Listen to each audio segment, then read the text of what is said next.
तो जय हिंद दोस्तों, स्वागत है हमारे YouTube channel Ajay Prajapati electrical classes में। मैं हूं अजय प्रजापति। मैं लेके आया हूं मध्य प्रदेश की लाइनमैन भर्ती जो निकली है उसके लिए YouTube पे निःशुल्क क्लासेस। यदि आप भी ITI रिलेटेड कोई भी गवर्नमेंट एग्जाम की तैयारी कर रहे हो तो हमारे चैनल को सब्सक्राइब कर लीजिए और बेल आइकन को प्रेस कर लीजिए। तो दोस्तों, हम पढ़ रहे हैं AC थ्योरी का पार्ट 3। हमने इसके पहले AC थ्योरी के फर्स्ट पार्ट भी पढ़ा चुके हैं। टोटल हमारी 16-17 वीडियो हो चुकी है इलेक्ट्रिकल लाइनमैन की। तो आप जाकर हमारे यूट्यूब चैनल पर मध्य प्रदेश लाइनमैन की भर्ती की प्लेलिस्ट के नाम से बनी है, उसमें आप सर्च कर दिए, आपको सारी वीडियो मिल जाएगी। तो हम AC थ्योरी, अब AC थ्योरी होता क्या है, तो इसमें हम पहले पढ़ते हैं प्रतिरोध। प्रतिरोध को जिसे इंग्लिश में कहते हैं रेजिस्टेंस। अब ये रेजिस्टेंस होता क्या है, तो धारा के प्रवाह का जो विरोध करने वाला विद्युतिक अवयव क्या कहलाता है, प्रतिरोध कहलाता है। मैं आपको बता देता हूं कि जो करंट के बहने का जो विरोध करता है, जो भी तत्व विरोध करता है या उसको बहने नहीं देता, फ्लो नहीं होने देता करंट को, ऐसे एलिमेंट को हम क्या कहते हैं, रेजिस्टेंस, या हिंदी में कहते हैं प्रतिरोध। जो प्रतिरोध होता है उसका मात्रक क्या होता है, ओम होता है। इसको इस तरह से सिंबल से दर्शाते हैं, आपको दिख रहा होगा, तथा इसे आर से प्रदर्शित करते हैं। यानी हमको जहां रेजिस्टेंस लिखना है हम वहां पर आर लिख देते हैं, यानी समझ जाता है कितने, और ये किसको बता रहा है, रिप्रेजेंट कर रहा है रेजिस्टेंस को। तो ये क्लियर हुआ होगा। अगला है हमारा चालकत्व या संवाहकत्व, जिसे बोलते हैं हम कंडक्टेंस। अब कंडक्टेंस होता क्या है, चालकत्व होता क्या है, तो प्रतिरोध के व्युत्क्रम को चालकता कहते हैं। व्युत्क्रम यानी चालकता का, यानी प्रतिरोध हम कह सकते हैं प्रतिरोध का जो उल्टा होता है। जैसे प्रतिरोध क्या करता है, करंट को रोकता है, तो चालकता क्या करता है, करंट को जाने दे, यानी जिसके भी अंदर ऐसा गुण है कि करंट को आसानी से बहने दे, फ्लो होने दे, ऐसे गुण को हम क्या कहते हैं, चालकत्व या चालकता। क्लियर हुआ। तो प्रतिरोध का व्युत्क्रम क्या कहलाता है, चालकता कहलाता है। तो आपको क्लियर है। अब इसे हम कैसे प्रदर्शित करते हैं, तो हम इसे G से प्रदर्शित करते हैं, कैपिटल G से। अब इसका फार्मूला क्या बनता है सर, तो इसका फार्मूला होता है G = 1/R। ये G = 1/R कैसा है, क्योंकि आपने अभी बोला कि जो रेजिस्टेंस का अपोजिट यानी रेजिस्टेंस का विपरीत, तो हमने G को चालकता माना, 1/रेजिस्टेंस, यानी ये इसका अपोजिट है। यदि मैं कह रहा हूं कि रेजिस्टेंस बढ़ेगा तो चालकता घटेगी, और चालकता बढ़ेगी तो रेजिस्टेंस घटेगा। तो आपको समझ में आ रहा होगा।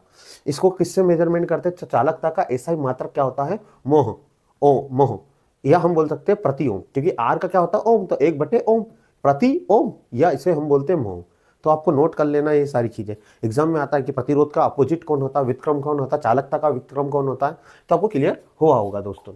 वीडियो पसंद आ रही है तो वीडियो को लाइक कर दीजिए और चैनल को सब्सक्राइब कर लीजिए दोस्तों। अगला होता है प्रतिघात, जिसे हम बोलते हैं रिएक्टेंस। अब रिएक्टेंस होता क्या है, तो ऊर्जा को संग्रहित करने वाले वैद्युतिक अवयव जो धारा अथवा वोल्टेज में परिवर्तन का क्या करता है, विरोध करता है। यानी हम कह सकते हैं ऐसे एलिमेंट जो एनर्जी को स्टोर करते हैं, ऊर्जा को क्या करते हैं, स्टोर करते हैं, और वो करंट या वोल्टेज के परिवर्तन का विरोध करें। यानी ऐसे एलिमेंट जो एनर्जी को तो स्टोर कर लेते हैं पर करंट का फ्लो होने पे विरोध करें, यानी करंट में होने वाले चेंजेस का विरोध करें या वोल्टेज में परिवर्तन होने का विरोध करें, तो इसको हम कहते हैं क्या, प्रतिघात, जिसे इंग्लिश में बोलते हैं रिएक्टेंस। आपको ध्यान रखना है। क्लियर है, रिएक्टेंस क्लियर हुआ आपको। तो मैं फिर से बता रहा हूँ कि हमारा जो कुंडली होती है वो करंट में होने वाले परिवर्तन का क्या करती है, विरोध, जिसको हम बोलते हैं कॉइल। और एक जो कैपेसिटर होता है वो वोल्टेज में होने वाले परिवर्तन का विरोध करता है।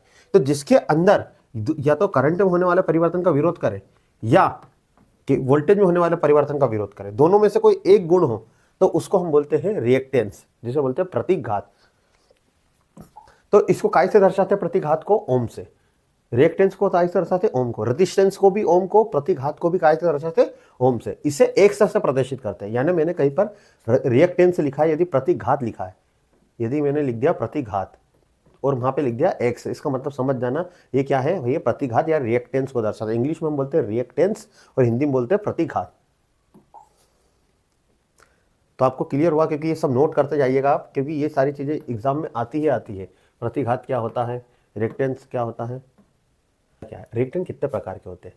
तो अभी हमने समझा कि रिएक्टेंट क्या होता है, कि जो करंट या वोल्टेज में होने वाले परिवर्तन का जो विरोध करता है, जिसके अंदर ऐसा गुण होता है, वो क्या कहलाता है, रिएक्टेंस।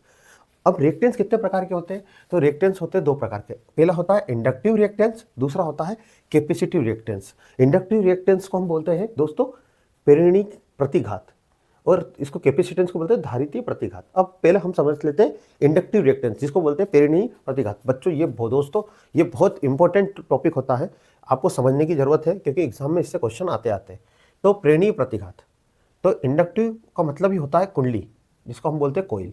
ये होता क्या है, तो मैंने बोला ऐसा यानी एसी सर्किट यानी एसी करंट का ऐसा गुण जो करंट में होने वाले परिवर्तन का क्या करे, विरोध करे।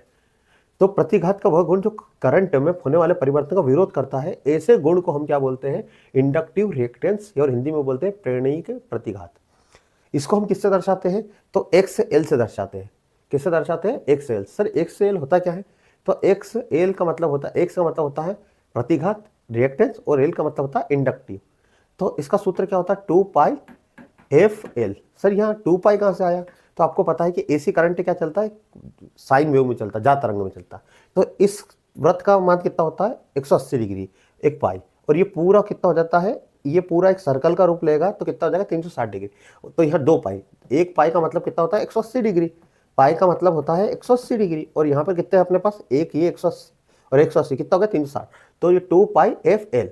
अब सर यहाँ से एफ एल कैसे आया, तो एफ यानी फ्रीक्वेंसी, क्योंकि एसी में क्या चलता है, फ्रीक्वेंसी चलता है, और एल क्या बताता है, इंडक्टर। तो एक्स एल इक्वल 2 पाई एफ और एल। क्लियर है आपको। अब क्वेश्चन आता है कि हमने इंडक्टिव सर्किट है, एसी इंडक्टिव सर्किट या इंडक्टिव रिएक्टेंस है, तो यदि हम उसमें डीसी सप्लाई दें तो क्या होगा। तो याद रखिएगा, यदि हम इसमें डीसी सप्लाई देंगे तो क्या हो जाएगा, एक्स एल अपॉन 2 पाई एफ। आपको पता होगा कि डीसी की आवृत्ति जो फ्रीक्वेंसी होती है वो क्या, जीरो होती है। इसके लास्ट वाली वीडियो में मैंने एसी और डीसी में अंतर बताए थे। तो डीसी की आवृत्ति जो फ्रीक्वेंसी होती है वो क्या होती है, जीरो। तो यदि मैं किसी के भी जीरो से मल्टीप्लाई करूंगा तो पूरा क्या हो जाएगा, जीरो। तो इसका जो रेजिस्टेंस आएगा, एक्सएल का रिएक्टेंस आएगा, वो क्या आएगा, जीरो आएगा। क्या आएगा, जीरो। और जीरो आने के कारण ये पूरा क्या हो जाएगा, जीरो। इसलिए कहते हैं कि ट्रांसफार्मर में हम एसी सप्लाई पे काम करते हैं, डीसी पे नहीं, क्योंकि उसका इंडक्टिव रिएक्टेंस जीरो होता है। ट्रांसफार्मर में हम इसीलिए एसी सप्लाई देते हैं। एग्जाम में ऐसे आपको आए या इंटरव्यू पूछे कि हम ट्रांसफार्मर में डीसी सप्लाई क्यों नहीं देते, डीसी सप्लाई देते तो क्या होता है, तो डीसी सप्लाई देने से उसका क्या होता है, हम डीसी सप्लाई देंगे तो उसका जो इंडक्टिव रिएक्टेंस होता है वो जीरो हो जाता है। क्लियर है अभी, उसी कारण उसकी वाइंडिंग क्या हो जाएगी, जल जाएगी। अब जो इंडक्टिव रिएक्टेंस होता है, प्रेरणिक प्रतिघात होता है, उसका सूत्र क्या होता है, यानी ये होता है 2 पाई एफ एल, और इसका मात्रक क्या होता है, ओम। जैसे प्रतिरोध का मात्रक ओम होता है, वैसे इंडक्टिव रिएक्टेंस प्रेरणीय प्रतिघात का मात्रक भी क्या होता है, ओम होता है।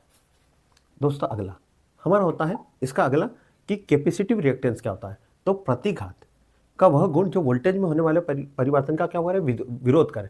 धारिता यानी कैपेसिटी, यानी कैपेसिटर में होने वाले, यानी हमने इसमें कैपेसिटर लगाया, वोल्टेज में होने वाले परिवर्तन का जो विरोध कर रहा है वो कर रहा है कैपेसिटर। तो ऐसे गुण को हम बोलते हैं कैपेसिटिव रिएक्टेंस। इसे हम कैसे दर्शाते हैं, तो एक्स सी, एक्स से क्या बताता हमारा, रिएक्टेंस, और सी बताता कैपेसिटेंस, धारिता प्रतिघात। इसका सूत्र क्या होता है, 1/2 पाई एफ सी। क्लियर है आपको, तो ये सूत्र है। अब याद रखिएगा, इसको नोट कर लीजिएगा, यदि मैं इसमें डीसी दूँ तो आपको अभी बताया डीसी की आवृत्ति क्या होती है, डी जीरो। तो एक्स एल 1/2 पाई एफ की जगह क्या आ गया, जीरो, और जीरो में किसी का गुणा करेंगे तो कितना आएगा, जीरो। तो 1/0। यदि किसी को भी जीरो से भाग देते हैं तो उसका मान क्या आता है, अनंत। यदि एक जीरो से किसी को भाग देते हैं तो क्या आता है, अनंत। तो याद रखेगा, तो कैपेसिटिव रिएक्टेंस डीसी की सप्लाई में क्या हो जाता है, अनंत। डीसी सप्लाई देने पे क्या हो जाता है, अनंत। ये किसकी तरह काम करता है, रेजिस्टेंस अनंत हो गया तो करंट जीरो। तो ओपन सर्किट यानी खुला परिपथ की तरह काम करेगा। किसकी तरह काम करेगा, ये खुला परिपथ, ओपन सर्किट, यानी रेजिस्टेंस जीरो हो गया, या रिएक्टेंस यानी करंट में वोल्टेज में रोकने वाला कोई नहीं है। यदि जीरो हो गया तो किसकी तरह काम करेगा, खुला परिपथ ओपन सर्किट की तरह काम करेगा।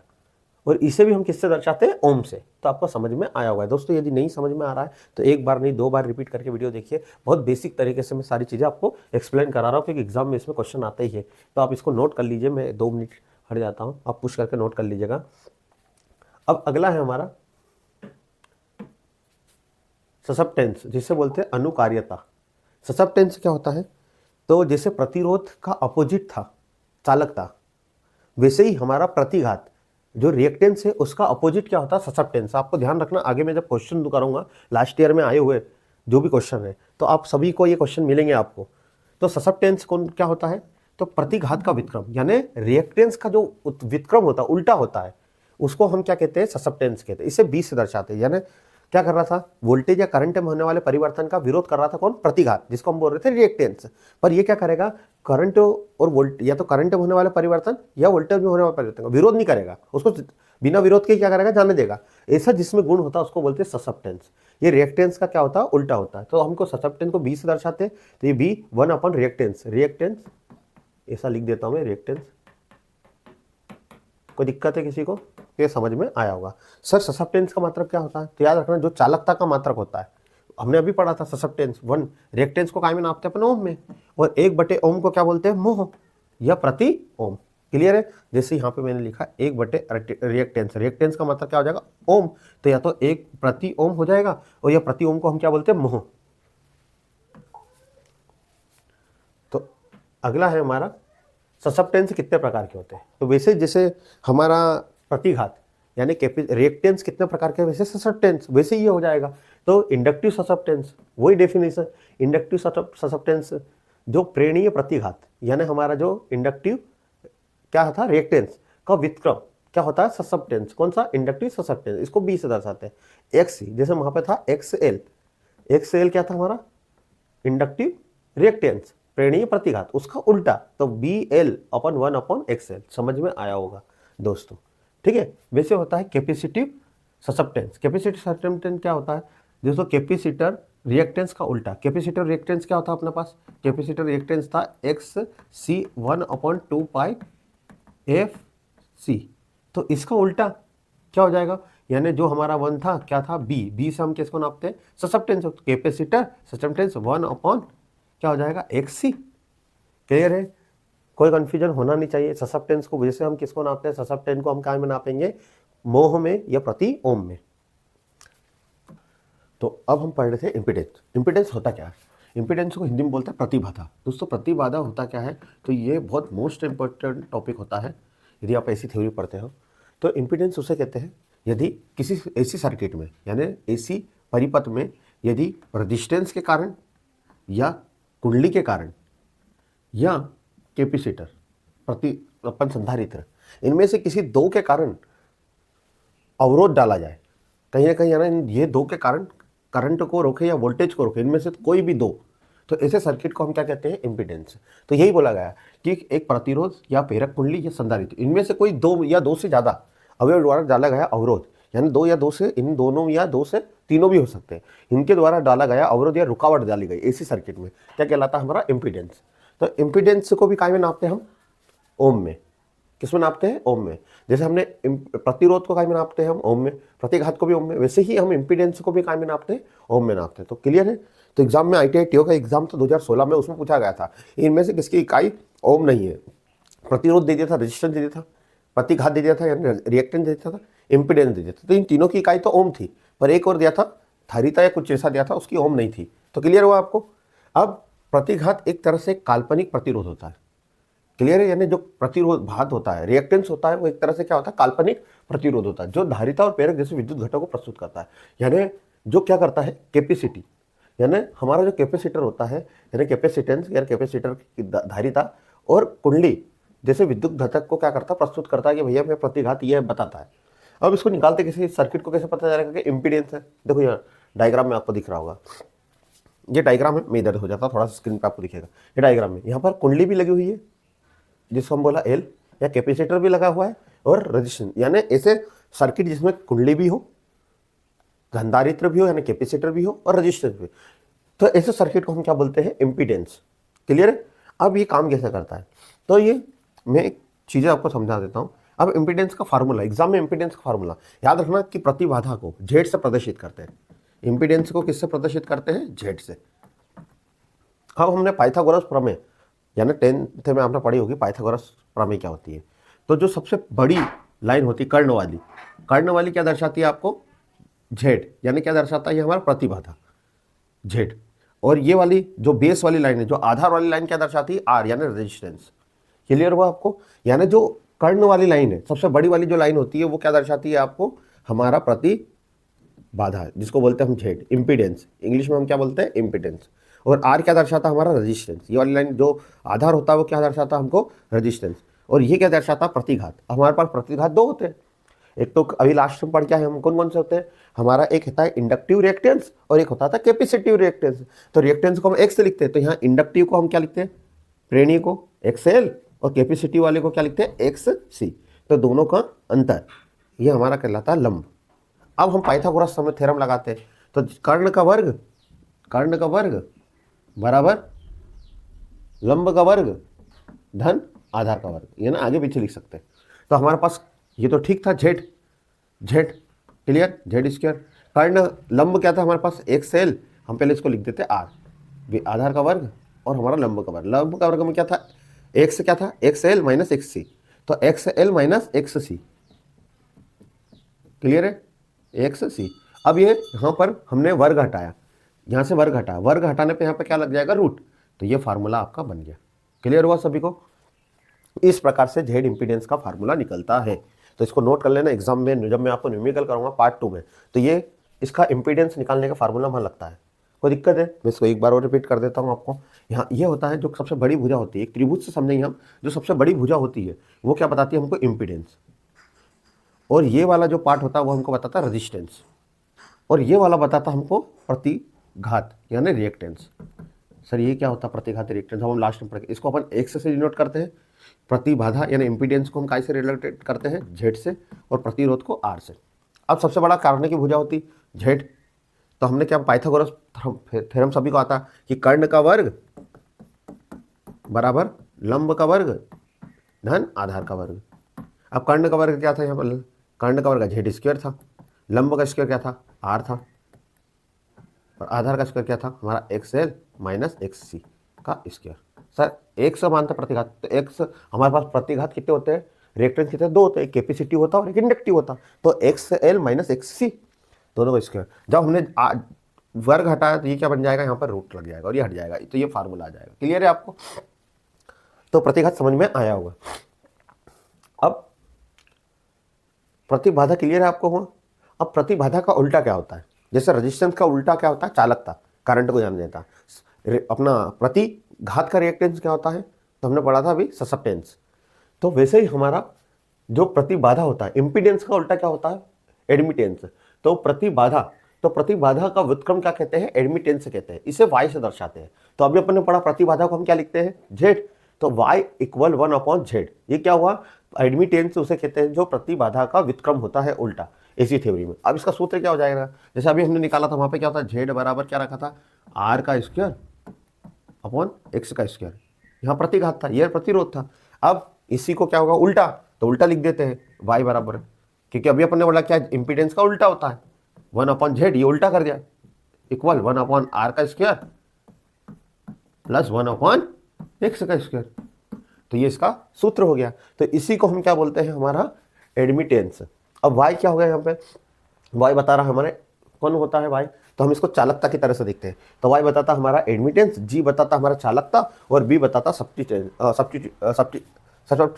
सॉरी जी, b क्या बताता है ससेप्टेंस। तो हम इसको लिख लेते हैं कि ऐसी थ्योरी में यदि एग्जाम में इस टाइप से क्वेश्चन आए कि y क्या है, तो आपका क्या बताता है एडमिटेंस, g क्या है चालकता। तो चालकता यहाँ पर हम भाई, यहाँ पर क्या है r जो करंट को रोकता है, तो r का उल्टा क्या कहलाता है हमारा, चालकता, कंडक्टिविटी यानी g। एक से क्या होता है हमारा प्रतिघात, जिसको बोलते हैं हम क्या बोलते हैं रिएक्टेंस, और रिएक्टेंस का उल्टा क्या होता है हमारा b यानी ससेप्टेंस। तो यहाँ पर हमने इसको इस तरह से लिख दिया है, कोई दिक्कत तो आनी नहीं चाहिए। इस प्रकार से हम y की चालकता को हम ज्ञात कर सकते हैं। याद क्लियर है सभी को। इसकी भी ऐसा यूनिट क्या होती है हमारी, मोह होती है। क्या होती है, मोह। अगला होता है प्रत्यावर्ती धारा में शक्ति। तो आपको ये भी पूरा टॉपिक बहुत इंपॉर्टेंट है, इसलिए मैं धीरे धीरे, वीडियो लंबी हो सकती है दोस्तों, पर आपको ध्यान रखना है। प्रत्यावर्ती धारा में परिवर्तित शक्ति, तो पहली हो सकती होती है आभासी शक्ति। आभासी शक्ति को बोलते हैं अप्रेंटिस पावर। अब अप्रेंटिस पावर होती क्या, तो प्रत्यावर्ती परिपथ में धारा और वोल्टेज के गुणनफल को हम क्या कहते हैं, आभासी शक्ति। यानी वोल्टेज और करंट के गुणनफल मल्टीप्लाई को हम क्या कहते हैं, आभासी शक्ति। ये सबसे ज्यादा होती है, यानी पूरे सर्किट में सबसे ज्यादा शक्ति कौन सी होती है, हमारी आभासी अप्रेंटिस पावर। इसका ऐसा ही मात्रक क्या होता है, वोल्ट एम्पियर, क्योंकि सूत्र है क्या, V × I। इसे हम S से दर्शाते हैं। तो आभासी शक्ति को हम किससे दर्शाते हैं, S से। कोई दिक्कत नहीं होनी चाहिए। अब इसका ऐसा यूनिट क्या होता है, kVA, किलो वोल्ट एम्पियर। याद रखना, जो ट्रांसफार्मर होता है, अल्टरनेटर होता है, उनकी जो रेटिंग होती है, एग्जाम में आता है कि ट्रांसफार्मर और इनके ऊपर जो रेटिंग लिखी रहती है वो क्या होती है, alternative KVA, kilo volt ampere. तो ये कौन सी शक्ति होती है, तो ये आभासी शक्ति होती है। हम एज्यूम कर सकते हैं कि ये शक्ति है, यानी जिसकी हम कल्पना कर सकते हैं केवल, यानी ऐसी शक्ति जिसकी हम केवल क्या कर सकते हैं, कल्पना, कि इतना वो जनरेट कर लेगी या इतना वोल्टेज बना लेगी या इतना कन्वर्ट कर देगी, पर 100% इतना नहीं होता। तो इसलिए ऐसी शक्ति जिसमें नापी जाती है उसको हम बोलते हैं आभासी शक्ति। आभासी शक्ति का सूत्र होता है, अभी मैंने बताया, एज बराबर V इंटू आई। एग्जाम में बहुत ये सारी चीजें आती है क्योंकि इन सभी का यूज करके हम पावर फैक्टर निकालेंगे। क्लियर है सभी को आभासी शक्ति। अगला हम चलते हैं सक्रिय शक्ति, जिसे हम बोलते हैं रिएक्टिव पावर। अब रिएक्टिव पावर होता क्या दोस्तों, सक्रिय शक्ति यानी एक्टिव पावर। एक्टिव पावर होता क्या है, तो प्रत्यावर्ती सर्किट में खपत या उपयोग की जाने वाली शक्ति क्या कहलाती है, एक्टिव पावर। यानी हम जो यूज कर रहे हैं, जो हम पावर को उपयोग कर रहे हैं या उसका खर्च हो रहा है, ऐसी शक्ति को हम क्या बोलते हैं, एक्टिव पावर। एक्टिव पावर का एक और नाम होता है रियल पावर या वास्तविक शक्ति या ट्रू पावर। एग्जाम में बहुत बार आता है कि सक्रिय शक्ति, एक्टिव पावर का एक और नाम क्या होता है, तो या तो रियल वास्तविक शक्ति होता है या ट्रू पावर होता है। कोई दिक्कत इसमें, इसका ऐसा ही मात्रक वाट होता है। क्या होता है, वाट, यानी हम किलो वाट। यानी जो मोटर होती है, जनरेटर होती है, इनकी शक्ति जो होती है वो क्या होती है, वास्तविक शक्ति। जब हम बल्ब आता है वाट में आता है तो वो क्या होता था, वास्तविक शक्ति बताता है। तो वास्तविक शक्ति यानी रियल पावर या सक्रिय शक्ति भी इसे कहते हैं। क्लियर है आपको। इसका सूत्र क्या होता है, तो P बराबर, इसको कैसे डिनोट करते हैं हम, P से। तो P बराबर V into I into cos theta. Cos theta क्या बताता है, दो वोल्टेज और करंट के बीच कितना एंगल है। क्लियर है, इसे हम KW से नापते हैं। समझ में नहीं आ रहा, एक नहीं 2 बार इसको देखना, बहुत इंपॉर्टेंट पार्ट है ये। प्रतिरोध के कारण खपत हुई शक्ति होती है, यानी रेजिस्टेंस के कारण ये यदि किसी में ऊर्जा उत्पन्न हो रही है या खर्चा हो रहा हो ऊर्जा का, तो उसको हम क्या कहते हैं बेटा, प्रतिरोध के कारण सक्रिय शक्ति। इसे वाटफुल पावर भी कहते हैं। वाटफुल यानी उपयोग की गई पावर। ये पॉइंट इंपॉर्टेंट है, इसरो ऐसे एग्जाम में आते कि भाई वाटफुल पावर कैसे कहते हैं। तो एक्टिव पावर या रियल पावर या ट्रू पावर को हम क्या कहते हैं, वाटफुल पावर कहते हैं। तो दोस्तों हम पढ़ रहे हैं प्रतिक्रियाशील शक्ति। अब प्रतिक्रियाशील शक्ति क्या होती है, रिएक्टिव पावर। ऐसी शक्ति जो आगे और पीछे दोनों ओर चलती है, यानी दोनों दिशाओं में फ्लो होती है और स्वयं का क्या करती है, प्रतिक्रिया करती है। ऐसी शक्ति को हम प्रतिक्रिया शक्ति या रिएक्टिव पावर कहती है। यानी किसी सर्किट में दोनों ओर फ्लो होने वाली, बहने वाली पावर को हम क्या बोलते हैं, रिएक्टिव पावर बोलते हैं। अब ये कब उत्पन्न होती है, तो याद रखना, जब उत्पन्न होती है जब किसी सर्किट में रिएक्टेंस होता है। रिएक्टेंस का मतलब क्या होता है, प्रतिघात। यदि किसी सर्किट में इंडक्टर हो तो ये कौन सी शक्ति में आएगा, हमारा रिएक्टिव पावर। या कैपेसिटेंस हो, रिएक्टेंस या कुंडली या कैपेसिटेंस, यानी इंडक्टर के कारण ये कैपेसिटेंस हो, तो ये क्या होता है, हमारी कौन सी शक्ति होती है, प्रतिक्रियाशील शक्ति। इसे हम क्या कहते हैं, तो बहुत इंपॉर्टेंट पार्ट है। इसे काय से दर्शाते हैं, तो हम इसे दर्शाते हैं Q से। किससे दर्शाते हैं, Q से। Q बराबर क्या होता है, V into I into sine theta. Theta क्या बताता है, वोल्टेज और करंट के बीच का कोण। क्लियर है सभी को, ये रहा। इसे Q से दर्शाते हैं। प्रतिक्रिया शक्ति को कैसे दर्शाते हैं, Q से दर्शाते हैं। कोई दिक्कत है किसी को। इसका क्या होता है फॉर्मूला, KVAR, यानी हमारा जो संधारित्र होता है, यानी कैपेसिटर वाला लोड और इंडक्टर वाला लोड, वो दोनों काय में आते हैं हमारा रिएक्टिव पावर में। एग्जाम में आया था कि जो हमारा कैपेसिटर वाला भार है उसमें काय में होता है, और कभी कभी पूछ लेते कैपेसिटर को हम काय में ना मेजर करते थे, KVAR। याद रखिएगा दोस्तों। तो समझ में आया होगा, 3 प्रकार की शक्ति पढ़ी हमने। कौन कौन सी पढ़ी, एक आभासी पढ़ी हमने, जिसका आभास होता है, इसका फार्मूला होता है, इसका हम एस से बोलते हैं V इंटू आई। दूसरा पढ़ा हमने रियल पावर। रियल पावर का फार्मूला होता है हमारा P बराबर V into I into cos theta. तीसरा होता है हमारा रिएक्टिव पावर, जिसे हम बोलते हैं Q बराबर होता है V into I into sine theta, जिससे हम आपते KVAR में। क्लियर है, इसको नोट कर लीजिएगा, बहुत IMP सारी चीजें हैं। अब अगले हम टॉपिक पे चलते हैं। तो अगला हमारा टॉपिक है शक्ति त्रिभुज, पावर ट्रायंगल, वास्तविक शक्ति। तो अब ये होता क्या ट्रायंगल, अभी हम लास्ट में जो पढ़ के आए सब वही है। वास्तविक शक्ति और प्रतिघाती शक्ति और आभासी शक्ति के मध्य एक त्रिभुज दर्शाता है। यानी हमने अभी पढ़ा सबसे बड़ी शक्ति कौन सी होती है, तो हमारी आभासी शक्ति होती है। तो जो करने वाला काम होता है वो कौन करता है, आभासी शक्ति। आभासी शक्ति का फॉर्मूला क्या होता है, एज बराबर V इंटू आई। क्लियर है, अभी अपन ने पढ़ा। जो बेस का काम, आधार का काम करती है, वो कौन करती है, हमारी वास्तविक शक्ति, जिसे हम बोलते हैं रियल पावर। रियल पावर का सूत्र क्या होता है, P बराबर V आई इंटू कॉस थीटा। और जो प्रतिक्रियाशील शक्ति क्या होती है, हमारी लंब का काम करती है, तो Q बराबर V आई इंटू साइन थीटा। क्लियर है सभी को। अब एग्जाम में ITI TO का क्वेश्चन पूछा था 2021 के पेपर में, 21 या 22 में एग्जाम हुई थी, उसमें पूछा था कि इनमें से बताइए कौन हमारा सही है, तो उन्होंने लिखा था कौन से पावर के रूप में, शक्ति के रूप में सही है, तो उन्होंने इस टाइप से दिया था एच बराबर P square equal Q square, या यहाँ पे दे दिया था पी बराबर Q square plus H square. ठीक है, तो आपको यहाँ पे देखना है कौन सी शक्ति, तो त्रिभुज हमने बनाया तो सबसे बड़ी शक्ति याद रखना, सबसे बड़ी जो पावर होती है वो हमारी कौन सी होती है, आभासी शक्ति। आभासी शक्ति अपरेंस पावर को नाम आते हैं V इंटू आई, जिसमें ट्रांसफार्मर अल्टरनेटर की शक्ति होती है। क्लियर? जो बेस होता है वो कौन सा होता है, हमारा आधार जो होता है वो हमारा रिएक्टिव पावर होता है, और सॉरी हमारी होती है रियल पावर, जिसे हमें वास्तविक शक्ति, तो वो होता है पी से नापते हैं V इंटू आई कोस थीटा। और हमारी होती है तीसरी होती है प्रतिक्रियाशील शक्ति, जिसे हम बोलते हैं रिएक्टिव पावर, वो होता है लंब। क्लियर है? तो हमने पाइथागोरस थ्योरम लगाई। पाइथागोरस थ्योरम क्या कहता है हमारा कि लंब का वर्ग, कर्ण का वर्ग, कर्ण क्या हमारा ए से, लंब का वर्ग क्यू है, और आधार का वर्ग। क्लियर सभी को? जब स्क्वायर हटाएंगे तो यहाँ पे क्या लग जाएगा, रूट। तो ये होता है इसका त्रिभुज का नियम। तो अब हम आते हैं power factor, most important part है। पावर फैक्टर होता क्या है? तो पावर फैक्टर अभी हम जो पढ़ के आए सब वही है, सारी चीजें, बस उसको ध्यान रखना जितनी शक्तियां हैं हमारी। तो पावर फैक्टर एसी सर्किट में वास्तविक शक्ति और आभासी शक्ति का अनुपात क्या कहलाता है, हमारा पावर फैक्टर। यानी हम वास्तविक शक्ति जो हमको बोलते थे हम रियल पावर या ट्रू पावर, और अप्रेंट पावर यानी आभासी शक्ति की जो अनुपात होता है उसी को हम क्या बोलते हैं, पावर फैक्टर कहते हैं। कोई दिक्कत है किसी को? इसका सूत्र होता है शक्ति गुणांक बराबर पावर फैक्टर बराबर वास्तविक शक्ति, जिसे हमने बोला था ऑब्जेक्टिव पावर, और आभासी शक्ति जिसे बोलते हैं अप्रेंट पावर। क्लियर है? अब इसका सूत्र क्या होता है, एक और फार्मूला, तो हम इसको लिखते हैं पावर फैक्टर बराबर आभासी, वास्तविक शक्ति को हमने कहाँ पे नापा था, किलोवाट। जो मोटर होती है, जनरेटर होते हैं, उनकी शक्ति का भी नापते हैं किलोवाट में, वास्तविक शक्ति होती है। केवीए, केवीए कौन सी होती है, आभासी। ट्रांसफार्मर और अल्टरनेटर की शक्ति क्या होती है हमारे केवीए में, आभासी में, तो KW अपन KVA।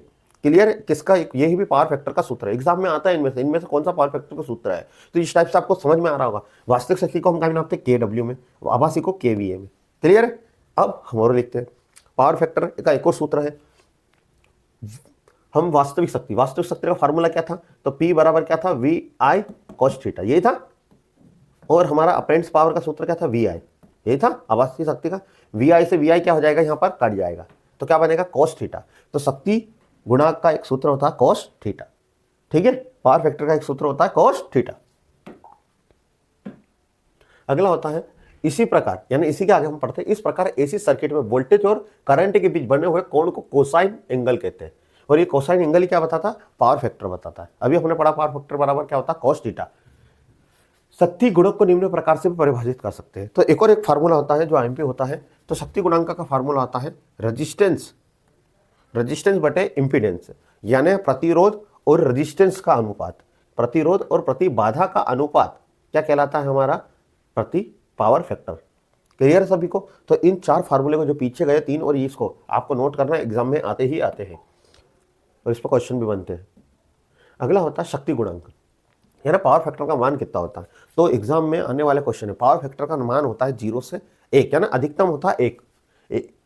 कितना होता है, 1। अधिकतम मान कितना होता है, 1। अब पूरा बता देना। तो पावर फैक्टर का मान हम पढ़ते हैं कौन कौन से होते हैं। तो वैल्यू ऑफ पावर फैक्टर, शक्ति गुणांक का अधिकतम मान इकाई अर्थात 1 होता है। कितना होता है, 1।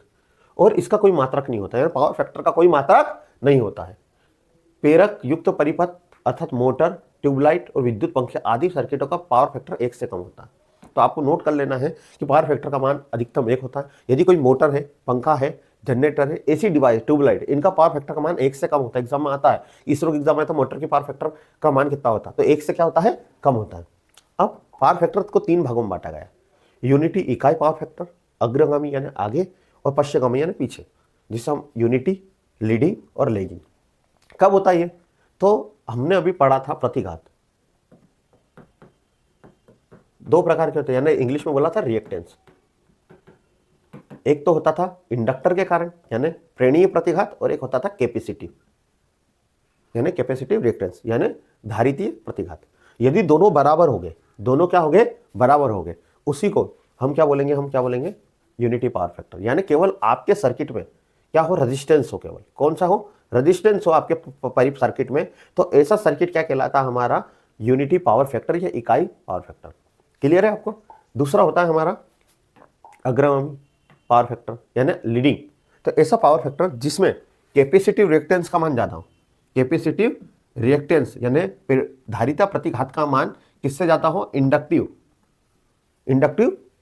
रिएक्टेंस से ज्यादा हो, ऐसे को हम बोलते हैं लीडिंग। यानी कैपेसिटर का मान, यदि कैपेसिटर प्रतिघात का मान ज्यादा हो किससे, इंडक्टिव रिएक्टेंस से, तो हम कहलाता है यहाँ पर अग्रगामी यानी लीडिंग पावर फैक्टर। अब लेगिंग किसे कहते हैं, तो लेगिंग यानी पश्चगामी किसे कहते हैं, तो ऐसे पावर फैक्टर, पश्चगामी का मतलब होता है पीछे, तो जिसमें क्या होता है इंडक्टिव रिएक्टेंस का मान क्या का हो, ज्यादा किससे, कैपेसिटिव रिएक्टेंस से, यानी कुंडली का मान ज्यादा हो किससे, कैपेसिटिव रिएक्टेंस से, ऐसे को हम बोलते हैं पश्चगामी।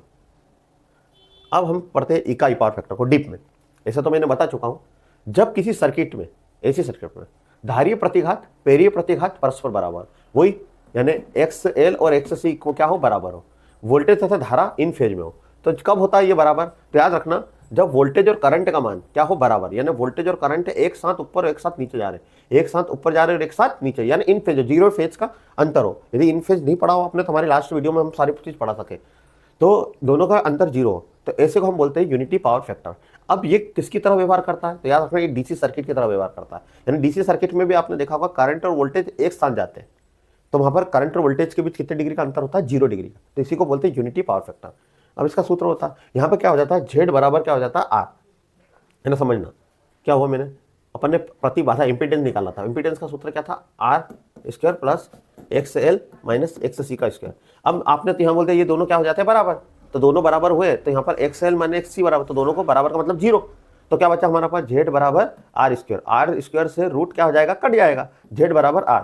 तो हम यहाँ अभी हम लास्ट में पढ़ के आएंगे पावर फैक्टर का फार्मूला क्या होता है, R/Z, तो हम Z की जगह हम क्या रख देंगे यहाँ पर R, तो R से R कट जाएंगे तो क्या बचेगा 1, इसलिए ये यूनिटी पावर फैक्टर इसे कहते हैं। तो याद रखना बल्ब, हीटर, इन सभी का पावर फैक्टर का मान कितना होता है, 1। क्लियर है।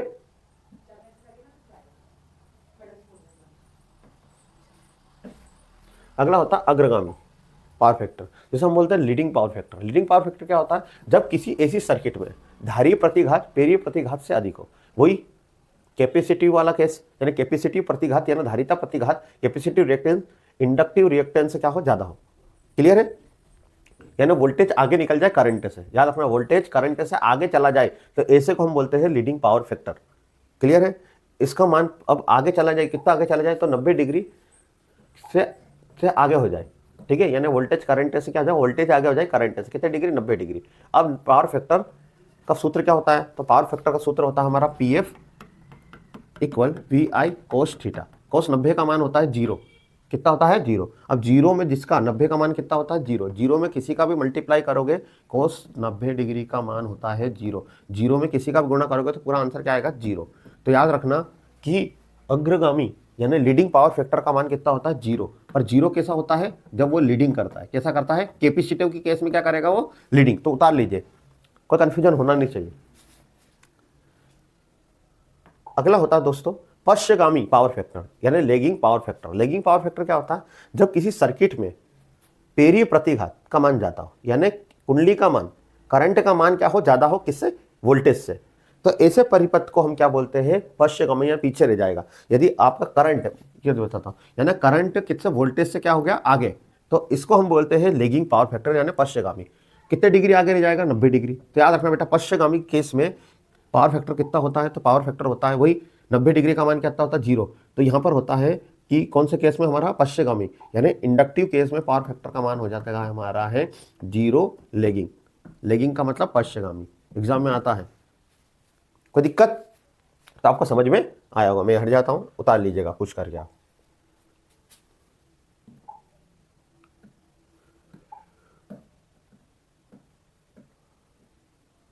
तो निम्न शक्ति के प्रभाव यानी निम्न पावर फैक्टर के क्या क्या इफेक्ट होते हैं। यदि पावर फैक्टर कम हो जाए, एग्जाम में ये पावर फैक्टर क्वेश्चन आएंगे, पावर फैक्टर कम हो जाए तो क्या होगा, तो यदि पावर फैक्टर का मान कम हो जाए तो उसमें दी गई शक्ति क्या होता है, करंट का मान क्या हो जाएगा, बढ़ जाएगा। यदि पावर फैक्टर क्या हो जाए, कम हो जाए, तो करंट का मान क्या हो जाएगा, बढ़ जाएगा। तो फिर करंट का मान बढ़ जाएगा तो जो कॉपर लॉस है उसका मान भी क्या हो जाएगा, बढ़ जाएगा। और जितने भी उपकरण उसकी इफिशियंसी क्या हो जाएगी, घट जाएगी। क्लियर, यानी कोई वायर है, उस वायर में यदि हम जो करंट जा रहा है तो करंट का मान बढ़ जाएगा, पावर फैक्टर कम हुआ तो, और उसमें जो कॉपर की लॉस है वो होने लग जाएगी, और उपकरण की इफिशियंसी, जितना वो काम कर रहा था उसकी इफिशियंसी से काम नहीं करेगा, इफिशियंसी घट जाएगी। सर पावर फैक्टर कम हो गया तो और क्या होगा, तो पावर फैक्टर कम हो गया तो जो अल्टरनेटर और ट्रांसफार्मर होते हैं उन लाइन का वोल्टेज रेगुलेशन क्या हो जाएगा, बढ़ जाएगा। वोल्टेज रेगुलेशन क्या हो जाएगा, बढ़ जाएगा, जो कि हमारे लिए नुकसानदायक रहेगा। अगला है, यदि और क्या होगा सर? तो यदि विद्युतीय शक्ति, तो पावर फैक्टर में हम विद्युतीय शक्ति, हम यदि मान लो मीटर से हम एनर्जी ले लें, कोई बल्ब को चला रहे हैं, तो वो ज़्यादा खपत बताएगी, यानी एक्चुअल में आप 2 यूनिट उपयोग कर रहे हो पर वो 2 से 4 बताएगी, क्योंकि यहाँ पर पावर फैक्टर का मान क्या हो गया है? कम हो गया है, जिससे क्या होगा? उद्योग में दी गई जाने वाली विद्युत शक्ति का भाई यूनिट ज़्यादा आएगी, पैसे भी ज़्यादा लगेंगे, तो पावर फैक्टर लो होने का कारण। दूसरा, अभी हमने बताया था कि यदि पावर फैक्टर का मान कम हो जाएगा तो करंट क्या हो जाएगा? बढ़ जाएगा। अब करंट बढ़ जाने के लिए हमको वायर की साइज को भी क्या करना पड़ेगा? मोटा करना पड़ेगा। तो यह एक इनके क्या है? लॉस है पावर फैक्टर के कम होने के। क्लियर है आपको? तो आप इसको उतार लीजिएगा। अगला है, हम पावर फैक्टर को कैसे सुधार सकते हैं? तो आप पावर फैक्टर को लोड के समांतर में कैपेसिटर लगाकर शक्ति गुणांक को सुधार सकते हैं। एग्जाम में आता है कि लोड के समान पावर फैक्टर को कैसे सुधारना, तो अब लोड होता है, उस लोड के पैरेलल में समांतर में आप कैपेसिटर लगाकर पावर फैक्टर को सुधार सकते हैं। क्योंकि लोड के समांतर में कैपेसिटर लगाओगे, अभी मैंने बताया यदि कैपेसिटर लगाओगे तो वोल्टेज क्या हो जाएगा? आगे हो जाएगा, और करंट क्या हो जाएगा? पीछे। अभी अपन पढ़ गया है पीछे, तो इसमें ये क्या हो जाएगा? पीछे हो जाएगा। इसी कारण ये क्या होगा? पावर फैक्टर का मान बढ़ जाएगा। दूसरा, आवर एक्साइटेड सिंक्रोनस मोटर। अब sir over excited synchronous motor क्या होता है?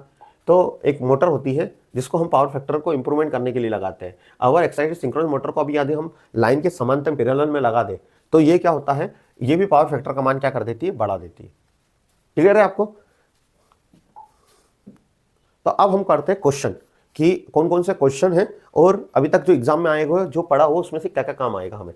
तो अभी जल्दी जल्दी क्वेश्चन करते हैं। आप पुश करके वीडियो को क्वेश्चन का आंसर करते रहना कमेंट बॉक्स में। क्वेश्चन, शक्ति पावर फैक्टर का अधिकतम मान होता है। तो मैंने अभी बताया था पावर फैक्टर का अधिकतम मान कितना होता है?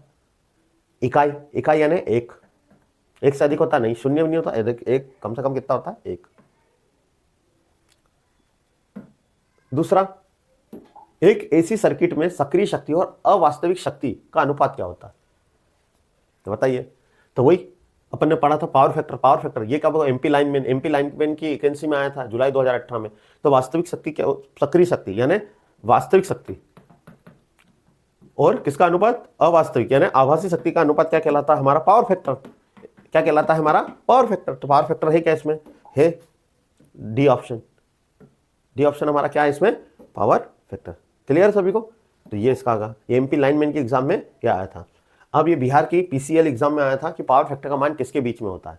तो हमने बोला किसके बीच में होता है? 1। और अभी हमने पढ़ा था कि जो इंडक्टिव होता है, यदि अग्रगामी हो तो कितना आता है? 0। पश्चिमगामी में भी 0 आता है, और इकाई में कितना होता है? 1। तो 0 से 1 के बीच, तो कौन सा आएगा हमारा? डी। 0 से 1 के बीच। अभी लास्ट में पढ़ के आए अपन वही 1 अधिकतम होता है, पर यदि हमारा अग्रगामी हो तो कितना होता है? 0 होता है लीडिंग में, और पश्चिमगामी हो तो भी क्या होता है? 0। क्लियर है सभी को? अगला क्वेश्चन, ऐसे सर्किट में पावर घटक निम्नलिखित में से किसके बराबर होता है? ठीक है, ये डीएमआरसी यानी दिल्ली मेट्रो वाले में आया था। फिर दूसरा, उससे दूसरी एग्जाम में यही सेम क्वेश्चन दे दिया, हरियाणा में एसी सर्किट का शक्ति गुणांक किसके बराबर होता है? तो अब हम बताते हैं। तो अभी मैंने बताया था एक डेफिनेशन कि वोल्टेज और करंट के बीच क्या होना चाहिए? कोसाइन एंगल होना चाहिए। कौन सा एंगल होना चाहिए? Cosine angle. कोसाइन एंगल हमने पढ़ा पावर फैक्टर क्या होता है? Cos theta. तो कॉस थीटा का मतलब होता है वोल्टेज और करंट के बीच क्या होता है? कितना एंगल हो? V I into cos theta. तो इसका आंसर क्या आ जाएगा? बी। कोई दिक्कत? अगला होता है वोल्टेज और विद्युत धारा के बीच कला कोण। कला का मतलब फेज, कला यानी फेज कोसाइन है। तो सभी को पता है अपन ने 3 प्रकार की शक्ति पढ़ी थी। एक होता है सक्रिय शक्ति, वास्तविक शक्ति, और एक आभासी शक्ति। तो एक्टिव पावर जिसको हम क्या बोलते हैं? ये तो होती है सक्रिय शक्ति, होती है आभासी पावर। तो आभासी पावर का सूत्र होता है V इंटू आई।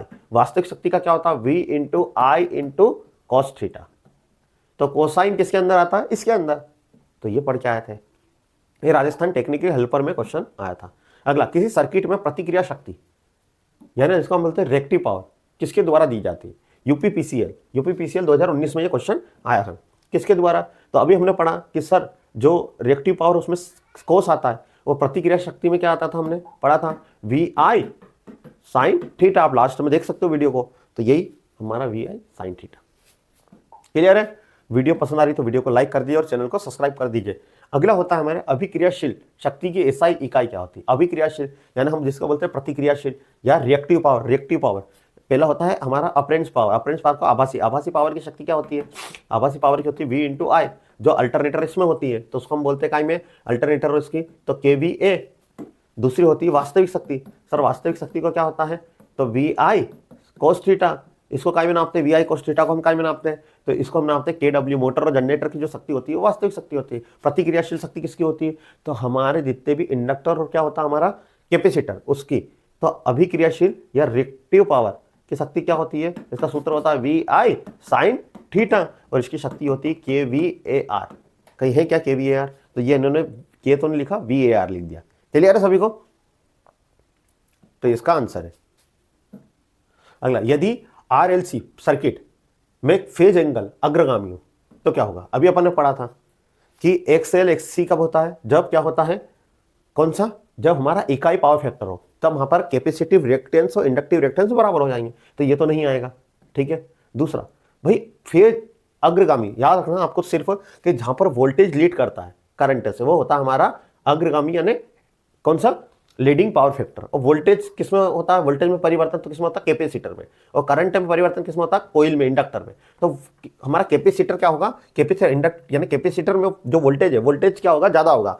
तो इसमें देखो कौन सा होगा, तो ये वाला ऑप्शन है अग्रगामी पावर फैक्टर। ये वाला होता तो कौन सा होता हमारा पश्चगामी पावर फैक्टर यानी लेगिंग पावर फैक्टर। ये सब पढ़ा चुका हूं मैं अभी लास्ट में, आपको खुद को करना है। एक शुद्ध कैपेसिटेंस ऐसी सर्किट के लिए निम्नलिखित में से कौन सा सही है, यानी कैपेसिटेंस सर्किट है। तो आपको अभी मैंने बताया था कैपेसिटेंस सर्किट क्या होता है, वोल्टेज लीड करता है 90 डिग्री किससे, करंट से, यानी हमारा एक्स सी बड़ा होता है एक्स आई से। क्लियर है, एक्स यानी आई है वोल्टेज से, करंट से कितने डिग्री, 90 डिग्री आई है, यानी एक्स सी ज्यादा है किससे, एक्स एल से। कोई दिक्कत ही नहीं होना चाहिए। अब मैंने बताया कौन लीड करेगा, वही चीज है। यदि लीडिंग है, यदि कैपेसिटर के केस में कौन आगे रहता है, वोल्टेज बाय 90 डिग्री लीड। यहाँ पे लेग का मतलब होता है पीछे, तो यहाँ लिखेगा आई लीड वर्सेज बाय 90 डिग्री। कौन सा आएगा, तो lead, I lead by the voltage से कितने डिग्री, 90 डिग्री लीड करता है। यहाँ पे उन्होंने लिख दिया करंट लेग वोल्टेज बाय 90। हाँ, तो करंट क्या करेगा, पीछे, करंट क्या रहेगा, पीछे रहेगा वोल्टेज से कितने डिग्री, 90 डिग्री। तो ये पहला ऑप्शन रहेगा। लेग का मतलब पीछे, तो कौन पीछे, करंट, किससे, वोल्टेज से। तो एक शुद्ध धारितीय सर्किट में धारा वोल्टेज के बीच शक्ति गुणांक होता है। तो कैपेसिटर सर्किट ये कब आया था, MP लाइनमैन के पेपर में आया था 2017 में। तो क्या होता है, तो मैंने वही बोला कैपेसिटर सर्किट। कैपेसिटर सर्किट में क्या होता है, वोल्टेज क्या होता है, आगे किससे होता है, इंडक्टर यानी करंट से आगे होता है, यानी वोल्टेज कितने डिग्री आता है, 90 डिग्री आगे होता है। तो पावर फैक्टर कैसा होगा, तो पहले तो लीडिंग होगा, अग्रगामी होगा। यदि कैपेसिटर के केस में हमेशा क्या होगा, अग्रगामी। और अभी मैंने बताया था कि 90 डिग्री का मान क्या होता है, उसमें 0 होता है। तो अग्रगामी और लीडिंग और शून्य। क्लियर है सभी को, तो ये हमारा क्लियर हो रहा होगा। अगला, एडमिटेंस किसका व्युत्क्रम है। एडमिटेंस हमने बताया था, एडमिटेंस प्रतिप्रेरक तत्व, यानी हमारा प्रेरक तत्व प्रतिरोध। प्रतिरोध का क्या होता है, कंडक्टेंस होता है। इंपीडेंस किसका उल्टा होता है, एडमिटेंस का व्युत्क्रम होता है। ये भी MP KVCL 2017 में पूछा गया था। ससेप्टेंस किसका व्युत्क्रम होता है, इसरो के एग्जाम में आया था। ससेप्टेंस होता है हमारा प्रतिघात, यहाँ पे लिखा नहीं है, यानी ये गलत ऑप्शन है इसमें टाइपिंग करते समय। तो यहाँ पर आएगा प्रतिबाधा की जगह प्रतिघात। किसका है, प्रतिघात का व्युत्क्रम है ससेप्टेंस, आप सुधार लीजिएगा। तो मेरे अकॉर्डिंग ये यहीं तक होगा, और मैं देखता हूँ कभी है, हाँ ठीक है। तो अब हमारे सारे क्वेश्चन खत्म हो गए हैं। तो आपको समझ में आया होगा हमने किस प्रकार से आपको पढ़ाया है। यदि वीडियो पसंद आई है तो वीडियो को लाइक कर दीजिए। हम ISRO, DRDO, MP PGCL, MP lineman, ITI training officer, इन सभी की तैयारी हमारे चैनल पर निःशुल्क करवा रहे हैं। तो आप भी हमारे चैनल पर अभी नए हैं तो नए जुड़ जाइए और सारी वीडियो को देखिए। इस बार आपका सिलेक्शन 100% हो, हम आशा करते हैं हमारी वीडियो, बताई गई वीडियो से आपका फायदा हो। तो दोस्तों धन्यवाद, फिर मिलते हैं कल एक नई वीडियो के साथ।